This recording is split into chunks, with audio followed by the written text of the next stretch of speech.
Bienvenidos a nuestro podcast. Hoy queremos que hablemos de algo que va mucho más allá de las leyes o los tratados. Quiero que hablemos de protección, justicia y dignidad humana. A lo largo de la historia, el derecho internacional ha prometido proteger los derechos de las mujeres, pero la realidad es mucho más compleja. En muchos lugares del mundo, ser mujer todavía significa enfrentarse al miedo, a la discriminación o incluso a la violencia solo por existir. La pregunta que guiará todo este podcast será, ¿de verdad el derecho internacional protege a las mujeres? Vamos a descubrirlo juntos, recorriendo un caso emblemático, el campo algodonero versus México, y conectándolo con lo que pasa hoy en día, con los derechos de las mujeres en distintas partes del mundo. Cuando hablamos de derecho internacional, a veces suena algo lejano, a jueces con togas o tratados que nadie lee, pero el derecho internacional es mucho más cercano de lo que creemos. Nació para proteger a las personas cuando los estados fallan y las mujeres han luchado en el centro de esa lucha. Todo comenzó en 1948 con la Declaración Universal de los Derechos Humanos. Por primera vez, el mundo reconoció que todas las personas nacen libres e iguales en dignidad y derechos sin distinción de sexo, raza o religión. Entonces, es un documento revolucionario y aunque no mencionó directamente a las mujeres, abrió la puerta para lo que vendrá después. Tratados que por fin hablarán de nosotras. Por eso, en 1979, la ONU aprobó la CEDAW, la Convención sobre la Eliminación de todas las formas de discriminación contra la mujer. Fue un paso gigante. Por primera vez los estados aceptaban que debían cambiar sus leyes, sus instituciones y sus costumbres para proteger los derechos de las mujeres. Y más tarde, América Latina dio otro paso enorme con la Convención de Belén do Pará en 1994, que reconoció con claridad que la violencia de género es una violación de los derechos humanos. Todo esto suena esperanzador, ¿verdad? Pero aquí viene la parte difícil. Los tratados existen, las leyes también, y aún así cada día miles de mujeres siguen siendo víctimas de silencio y violencia. Ahora piensa por un momento, ¿cuántas veces has escuchado noticias sobre feminicidios o mujeres desaparecidas? Seguramente más de las que podemos contar. Y es que, aunque los estados han afirmado tratados y prometido cambios, muchas veces las promesas se quedan en el papel. En teoría, cuando un país se compromete con un tratado internacional, se obliga a cumplirlo, pero en la práctica eso no siempre ocurre. Hay países que firman, pero nunca lo ratifican. Otros simplemente no adaptan sus leyes internas y lo más grave, algunos lo hacen todo por fuera, pero en realidad, la realidad cotidiana, las mujeres siguen sin ser estas protegidas.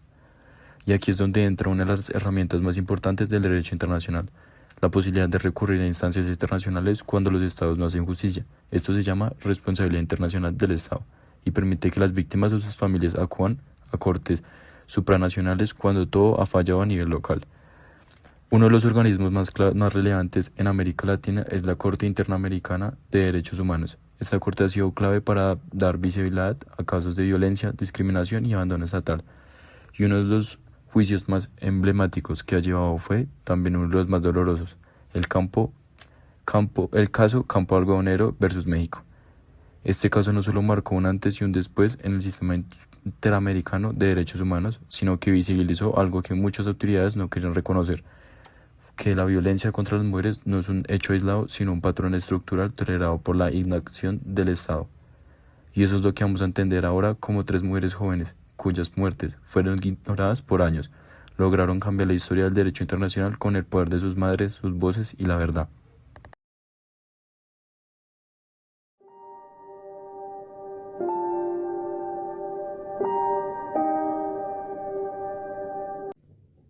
A comienzos de los años 2000, en Ciudad Juárez, México, las mujeres vivían con miedo de no regresar a casa y de desaparecer sin dejar rastro. Eran los años en los que crecían las fábricas de ensamblaje, donde trabajaban principalmente mujeres jóvenes y al mismo tiempo una ola de feminicidios estremecía la ciudad. Muchas de estas mujeres eran migrantes internas, provenían de zonas rurales y buscaban en la frontera una oportunidad para salir adelante, pero encontraron una realidad marcada por la desigualdad, la falta de transporte seguro y una justicia que miraba hacia otro lado. En 2001, tres mujeres, Claudia González, Esmeralda Herrera y Laura Ramos, fueron halladas sin vida en un campo de algodón. Por eso este caso fue conocido como campo algodonero. Sus familias pidieron ayuda, denunciaron e insistieron, pero las autoridades mexicanas no investigaron adecuadamente. No buscaron pruebas, no protegieron testigos y lo más grave, culparon a las propias víctimas diciendo que seguramente se lo habían buscado.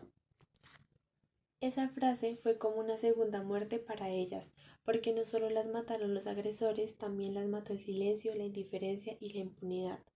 Años después, las madres de estas jóvenes, unas mujeres valientes que se negaron a rendirse, llevaron el caso ante la Corte Interamericana de Derechos Humanos, esperando que alguien las escuchara. En 2009, la Corte dictó una sentencia histórica. México fue declarado responsable por no prevenir, no investigar ni sancionar la violencia de género. Por primera vez, una Corte Internacional reconoció un patrón sistemático de violencia contra las mujeres. Además, la obligación del Estado de actuar antes de que ocurra una tragedia. La sentencia también se basó en los principios de la Declaración Universal de los Derechos Humanos de 1948, que proclama que toda persona tiene derecho a la vida, la libertad y la seguridad. Además, se apoyó en tratados posteriores como la CEDAW, que obliga a los estados a prevenir, sancionar y erradicar la violencia contra la mujer. Este fallo ordenó al Estado mexicano crear protocolos con enfoque de género, capacitar a funcionarios policiales y judiciales, indemnizar a las familias de las víctimas y construir un monumento en memoria de las mujeres asesinadas. Los mexicanos sabemos que el derecho de las mujeres a una vida sin violencia es un principio elemental de justicia. Y para hacerlo realidad, en México promulgamos la Ley General de Acceso de las Mujeres a una vida libre de violencia. La ley es un paso decisivo en la defensa de sus derechos y de su integridad. México se suma con convicción a la campaña de la Organización de las Naciones Unidas en favor de la seguridad de todas las mujeres. Pero más allá de las medidas concretas, Campo Algodonero marcó un antes y un después, porque por primera vez el sistema interamericano dejó claro que la violencia contra las mujeres no es un problema privado, sino una violación de los derechos humanos que compromete la responsabilidad internacional de los estados. Gracias a este caso, muchas otras mujeres en América Latina encontraron una luz de esperanza. Activistas, organizaciones y familiares de víctimas comenzaron a usar esta sentencia como precedente, exigiendo a sus gobiernos políticas reales de protección, prevención y justicia.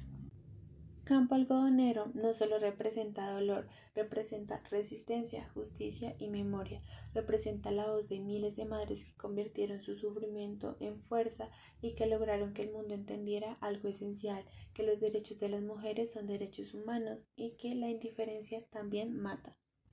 Pasaron más de 15 años desde la sentencia del Campo de Algodonero, y si miramos las cifras actuales, el panorama sigue siendo preocupante. Según la ONU, más de 80.000 mujeres son asesinadas cada año en el mundo. Y lo más doloroso es que la mitad de estos crímenes ocurren dentro de sus hogares, a manos de sus parejas o familias. Lo que nos hace preguntarnos algo clave: ¿de qué sirve el derecho internacional si los feminicidios siguen ocurriendo? La respuesta no es simple. Por un lado, el derecho internacional no tiene la fuerza de una policía global que pueda llevar a cabo el rincón del planeta, pero sí tiene algo muy poderoso: generar presión internacional, crear estándares mínimos y abre caminos para las víctimas que se encuentran bajo esta justicia. En el Campo de Algodonero fue un parteaguas. Gracias a ese fallo, varios países de Latinoamérica, típicamente el feminicidio como delito específico. En Colombia, por ejemplo, se creó la Ley de la Rosa Elvira de Celi del 2015. Se inspiró en estos avances internacionales.